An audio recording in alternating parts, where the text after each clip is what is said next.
তোমরা হয়তো বুঝতে পারছো বেশ কয়েকদিন ধরে আমি একটা হেলদি লাইফস্টাইল লিড করার চেষ্টা করছি।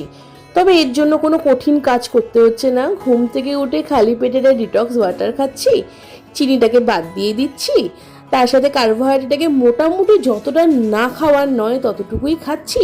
আর হ্যাঁ, যেটা মেন, খাবারে প্রচুর পরিমাণে প্রোটিন রাখছি আর ফাইবার রাখছি। সারাদিন এক্সারসাইজ না করতে পারলেও একটু হাঁটাহুটির চেষ্টা করছি। তোমরা জানো আমি ট্রাভেল ব্লগার, তো সেই কারণে বেরোনোটা আমার হয়েই থাকে। সেই বেরোনোর মাধ্যমেও যাতে আমার বাইরে থেকে জাঙ্ক ফুড খেতে না হয়, সেই কারণে আমি চেষ্টা করছি বাইরে থেকে খাবার নিয়ে যাওয়ার। আর তার সাথে এই গরমে প্রচুর পরিমাণে জল খাওয়ার। কিভাবে কি করছি না করছি সেগুলো সব তো শেয়ার করব। তবে একটা ছোট্ট কথা বলি, এর জন্য কিন্তু আমার অনেক কিছু ভালো হচ্ছে। কি বলছি দাঁড়াও। এখন বাজছে 11:10। আমি সবে আমার ব্রেকফাস্ট নিয়ে বসলাম, তরমুজ আর পাকা পেঁপে।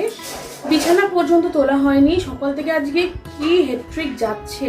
ফ্রিজ পরিষ্কার পুরো ক্লিন হয়ে গেছে, রান্না হয়ে গেছে, এবারে রান্নাঘর পরিষ্কার করবো। অলরেডি টুম্পা কাজ করতেও চলে এসেছে। জানো, এরকমভাবে খাওয়া দাওয়ার ফলে যেটা লাভ হচ্ছে সেটা হচ্ছে আমার ওয়েট কম হচ্ছে, আমার এনার্জি বাড়ছে, আর তার সাথে আমার স্কিন গ্লো হচ্ছে, হেয়ার ফল কমে যাচ্ছে, মানে সব গুড সাইনগুলো দেখা যাচ্ছে। আমার মধ্যে একটা ম্যাসিভ পরিবর্তন আসুক, আর তারপরে আমি তোমাদের সঙ্গে সব শেয়ার করব।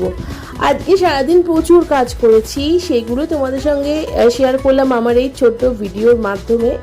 তোমরা বুঝতেই পারছো, যেমন ফ্রিজ পরিষ্কার করা, রান্নাঘর পরিষ্কার করা, ডিভান খুলে ডিভানের ভেতরে জিনিসপত্র ঢোকানো বের করানো, আর তার সাথে নিজের যত্ন নেওয়া। চলো আজ তাহলে আসি, কাল আবার দেখা হবে নতুন একটা ভিডিওর মাধ্যমে। টাটা।